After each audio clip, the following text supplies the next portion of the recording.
Juga ada cara-cara ini karena wadi kita lagi wadi programnya ini karena itu ada kalau mau ini juga ini lalu ini jadi bahwa salah satu jadi yang judulnya atau kita ini dengan kita sendiri sebagai sesuatu yang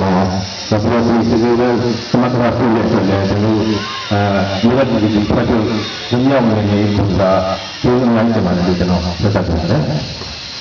Kalau dunia masyarakat itu nanti ada kalau di jadi bahwa orang suci itu kena tak ada niama, kalau ini ada jadi bahwa sudah niama, jadi kalau kita sudah ada. Kalau nak salah satu juga sebenarnya melalui ada jadi bawa sama sebenarnya ini diikan semua alam tengah bawa ni semua tengah ini bawa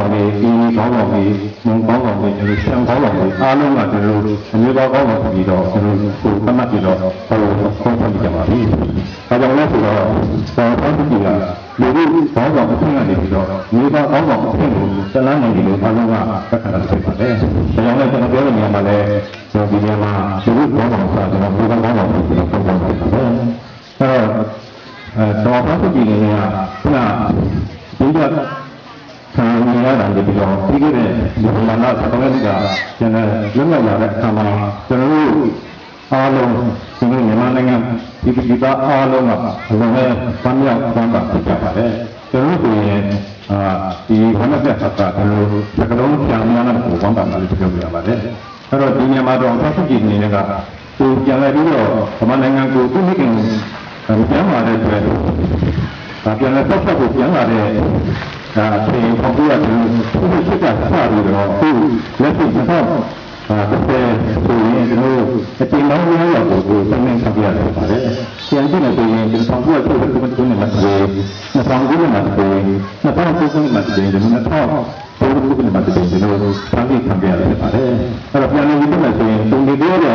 mana dia kita seperti ni kan, ini semua tu tiga tahun ni ada salah, sekali kita lihat.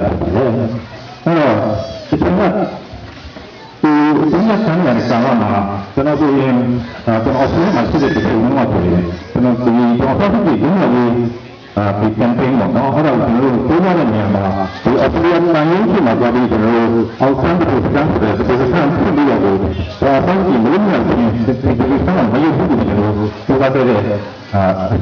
Tuhan itu sudah tu. Kalau mana orang dah itu juga, kalau itu masih tidak sahaja, semua berita di sana, sampai keputusan itu kita keputusan itu, jadi lumrah kami keputusan itu, betul lagi lupa kita. Kalau orang orang di sini kami yang lumrah kami mereka, kalau dia pasti sama kawan ni, kalau orang ini kawan dia, kalau dia nanti boleh. Apoi orang lebih jauh lebih. Jadi kalau dia nak orang tak kaya, ada timang dia ada orang tak kaya, ada di mana jenis yang itu bukan orang kaya lagi, sama juga siapa yang orang tak boleh siapa ada. Di mana orang juga lebih kan program dah tujuh ni, nangai lumayan itu, ni orang yang apa tu tu ni kalau kita ada, sebab di mana tu ada di dalam ni, kita ini betul apa itu minggu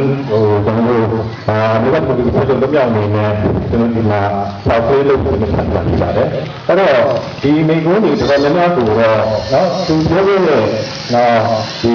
sebentar hari ni tujuh ni interview ni, nak tujuh hari, atau mana televisi video apa, sebentar hari kalau mana tu kita ada siapa kita ada. Ini mana semua tujuh sekali dia, tu balu cendera balu cendera, sekali dah mana kita tahu kita tu ကတော့ဆက်ပတ်ဆက်လာတာနဲ့လူမှုတန်ကိုနားထောင်နေတယ်ဆိုတော့လူမှုတန်နားထောင်အောင်သူအကျဉ်းချခံပေါ်မှာကိုဒီလို9နိုင်6နိုင်လောက်ကိုတော့ကြောက်ဝီဒီဌာနတွေရဲ့ဆုံးဖြတ်ချက်တွေပထမဒီပန်းကိုနားထောင်တဲ့သူပြောတာအဲ့တော့သူကလူမှုရဲ့အတန်လူမှုရဲ့ဘောကိုအတော်များသူနားလည်လို့ပြောပါတယ်အဲ့တော့ကြောက်ကြောက်လည်းသူလွတ်လာတဲ့အခါမှာလည်းလူမှုတန်ကိုကြားကြတယ်အဲ့တော့ကျွန်တော်တို့ဒီလိုမှာ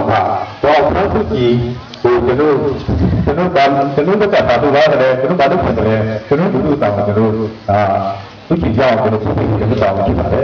အဲ့တော့ဒီနေရာမှာသူ့အနေနဲ့ကတော့ဒီ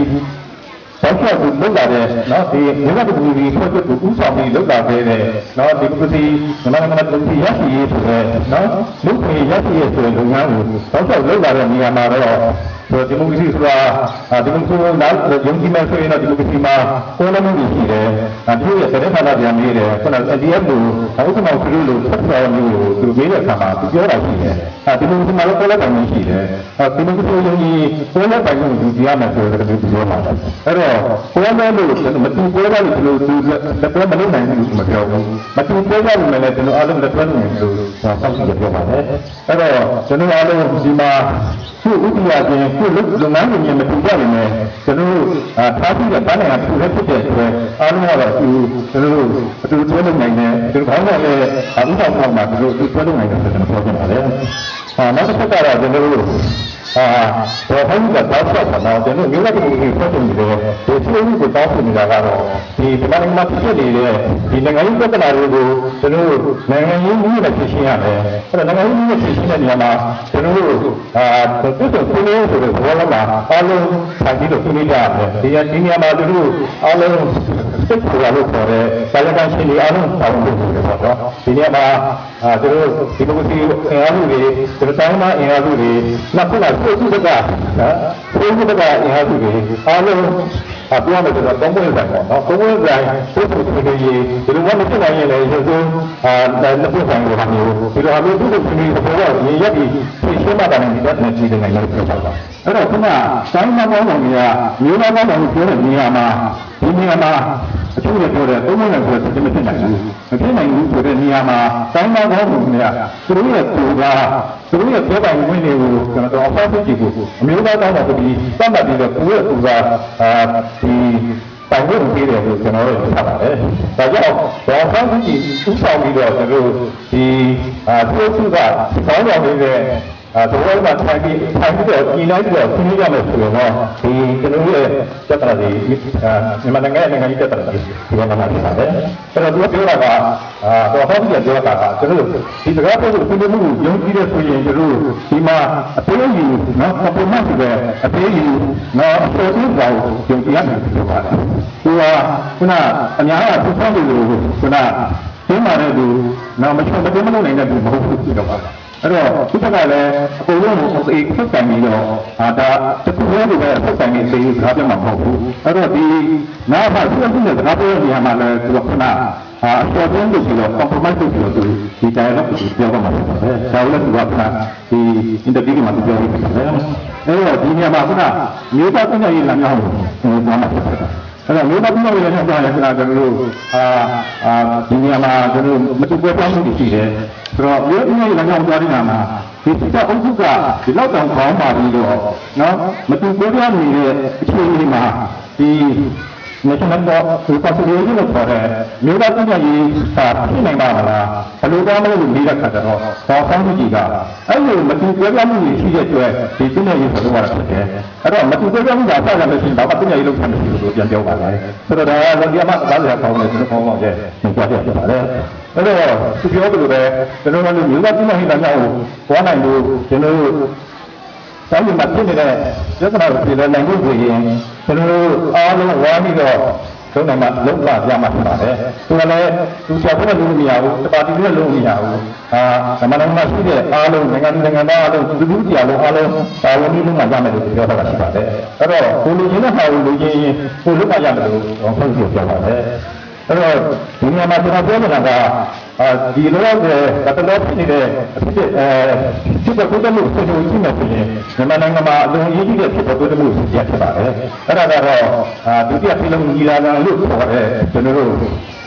တော့ဖတ်ကြည့်ရကားရဆိုရင်27ရာစုပြည်လုံးကြီးလာတာဆိုတာကိုဒါဖတ်တယ်ပြီးတော့ကျွန်တော်မြန်မာနိုင်ငံမှာဖြစ်ကြအောင်ဖတ်ထားပြီးပြီအဲ့တော့ဒါကျွန်တော်ကကျွန်တော်သူပြည်မှာကျွန်တော်ကျင်းပတဲ့ကလေးလေးမှလုပ်ခဲ့တဲ့ကျွန်တော်ကလေးလေးပညာသရာထားပြီးတော့ဒီလိုဒီလိုပဲစက်တူပေါင်းဖို့ဆိုတာဖြစ်တယ်။ကျွန်တော်တို့ဒီလိုမျိုးပေါ်လာရတာဒုတိယပြည်နိုင်ငံပိုင်းကိုတိုင်းပါအောင်ပါဝင်နိုင်တဲ့အဲ့လိုဒုတိယပြည်နိုင်ငံပိုင်းပေါ်နေမှလာလို့ပါအောင်လုပ်တယ်။ဒါကျွန်တော်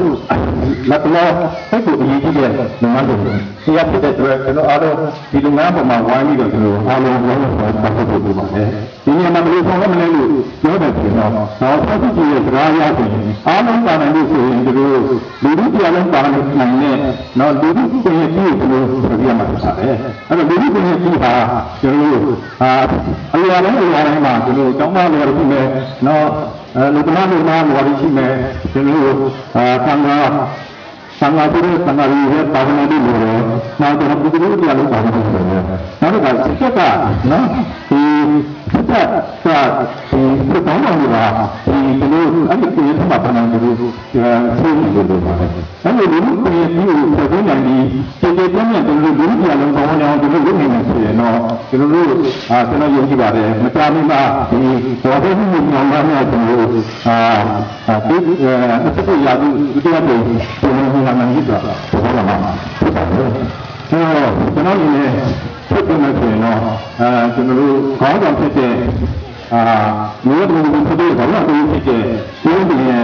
နော်ဘယ်လိုဖြစ်တဲ့ဘုံတလုံးကျွန်တော်ပြန်ပြီးပြည့်တုံးနေပါသေးအဲ့ဒါတော့ဘာလို့လဲကျွန်တော်ရန်တုံးနေတာရန်တုံးနေဆိုတာကတော့ကျွန်တော်ဒီနေ့မှာဒီနေ့မှာဖတ်ပြီးကောင်းမှဖြစ်နေမယ်ဒီနေ့မှာကျွန်တော်လောလောဆယ်အနေထားကကျွန်တော်ဝင်းနေရမယ်အနေထားတုံးရှိပါတယ်အဲ့ဒါကတော့ကျွန်တော်ပြောခဲ့တဲ့27ရာစု